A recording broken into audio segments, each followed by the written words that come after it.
విజయ sea food కుంభాభిషేకం Kakinada. చూసారా ఈ చేప ఎంత పెద్దగా ఉందో?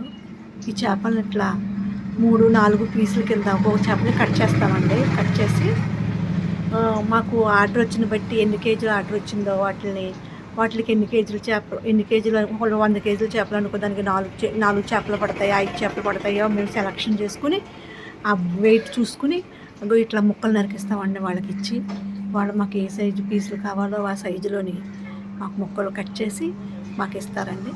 మేము ఐస్ పెట్టి ప్యాకింగ్ చేసి ఎవరెవరికి సప్లై చేయాలో వాళ్ళకి ట్రావెలింగ్ ద్వారా మేము పంపిస్తామండి వాళ్ళకి. చూడండి ఈ చేప దీన్ని ఇలా క్లీన్ చేస్తారండి. ముక్కల కింద మొత్తం చాకు పెట్టి కత్తి పెట్టి అట్లా మొత్తం పై పొలుసు అంతా నీట్గా తోముతారండి. అది చూడండి, అతను అబ్బాయి చేస్తున్నాడు చూడండి. అట్లా పత్తి పెట్టి మొత్తం పొలుసు అంతా పైదంతా అట్లా నీట్గా క్లీన్ చేసి దాన్ని 4 పీసుల కింద 3 పీసుల కింద కట్ చేస్తాడండి. కట్ చేసి ఆ పీసులు పట్టుకెళ్ళి మేము ఎదుర చిన్న చిన్న ముక్కల కింద మళ్ళీ వాటిని కట్ చేసి ప్యాక్ చేస్తామండి. చూసి ఎన్ని కేజీలు వాళ్ళకి మళ్ళీ మేము తూకం వేసి అన్ని కేజీ ముక్కలు కూడా వాళ్ళకి సపరేట్గా పంపిస్తామండి. ఇది చూడండి, ఇది మినిమం 35 కేజీల నుంచి 40 కేజీల వరకు ఉంటుందండి ఈ చేప. దీన్ని కూడా ఇట్లా క్లీన్ చేస్తాడండి ఈ అబ్బాయి. నీట్గా ముక్కలు చేసి ప్యాక్ చేస్తామండి.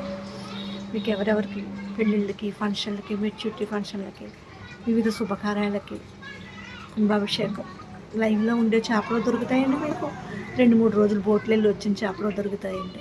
ఇవి తోరలు అంటారండి. ఇవి చేప చాలా టేస్ట్ బాగుంటుందండి. ముక్క ఫ్రై చేసుకున్నా, పులుసు పెట్టుకున్నా విడిపోకుండా చాలా నీట్గా ఉంటుందండి ఇది. అందుకని ఎక్కువ చాలామంది ఫంక్షన్స్కి ఇవే దగ్గరుండి పట్టుకెళ్ళే వాళ్ళు పట్టుకెళ్తారండి. మీరు వచ్చినా సరే, మీరు వచ్చారనుకో మీకు ఎన్ని కేజీలు కావాలో మేమే దగ్గరుండి మీకు బాక్స్ చేసి మీకు పంపిస్తామండి. లేదు మేము దూరంగా ఉన్నాం, మేము రాలేము